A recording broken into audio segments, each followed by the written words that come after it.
Happy 2018, friends, and welcome back to another episode of Generation Tech. My name is Alan. Now, you guys might remember me from such classic videos as 10 Reasons Why the Jedi Are Messed Up, or Why Palpatine Was Good, another look at the Galactic Civil War, or 5 Ways to Cook an Ewok. That last one is a trick question. There's only one way. It's to deep fry them. Now, seeing these kind of titles on our channel, you might be under the assumption that I'm an Imperial. But I'm sorry to inform you guys, I'm not.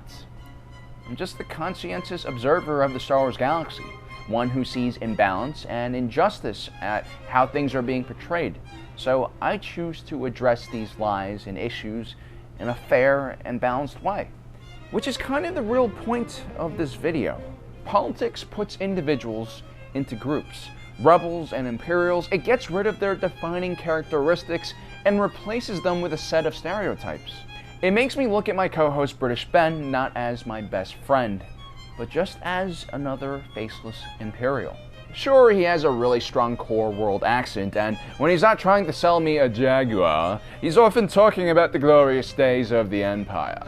No, not that one, that one. But just because Ben supports the Empire, does it mean that he's inherently evil?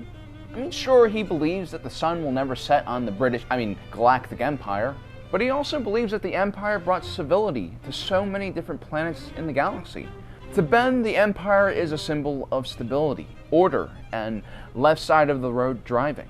To hear him speak about the glory days of the Empire, one cannot help but hear the hope and sincerity in his voice. But what happens when you muffle that voice by putting a stormtrooper helmet on him? What happens when you strap him in the seat of a TIE fighter? Or seal him inside of a giant walker?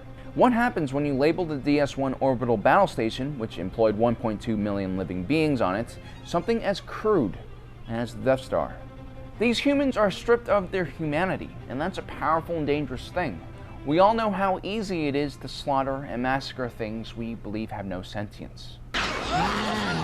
Today, I want to present to you guys a few numbers that will help put in perspective the real toll of the Galactic Civil War. It's a story that you don't see from the Rebel Alliance sponsored holodramas. Starting with this, the 74Z speeder bike, one of the main methods of transport for the Scout Trooper. 310 miles is its top speed, and in this scene in Return of the Jedi, a Scout Trooper is thrown off a speeder during a chase. To give you an idea of how devastating this collision is, here is an image of a car hitting a wall at 120 miles per hour, or a little more than a third of the top speed of that speeder bike. Not only has a Scout Trooper lost his life just doing his job, his body will now no longer be recognizable to his next of kin. This is the all-terrain armored transport, the symbol of Imperial might on the ground. It has a height of 22.5 and represents the all-seeing nature of the Empire. It also represents the height of a 7-story building. So when the Rebel snowspeeder tripped up this walker and sends it crashing to the ground, the pilot, gunner, commander, and 40 snowtroopers in the back of the walker are crushed into bloody sacks of jello that are neatly compressed into white plastoid containers. This is the Imperial Star Destroyer, a pinnacle of Imperial engineering and technology. This mile-long flying humanitarian aid dispenser serves as the home of 9,235 officers, 27,850 crew, and 9,700 stormtroopers. When the captain of the Lightmaker Corvette slammed into the derelict and helpless persecutor, it set off a chain reaction that would lead to tens of thousands, if not hundreds of thousands of deaths, including the many Imperials who failed to reach an escape pod on the Persecutor and its sister ship the Intimidator. Then there's all the personnel stationed on the Shield Gate, along with all those Imperials on shore leave on Scarif who were crushed by falling debris. Like Steve, who joined the Empire to protect colonies like the one he grew up on, which was constantly being raided by cannibalistic alien pirate ass clans. Now Steve can no longer protect his colony, or feel his legs. Then there's the Executor, a 12-mile-long peacemaking stability-breaking star dreadnought. With a crew of 280,000 people and 38,000 stormtroopers aboard, it was a city full of life and laughter.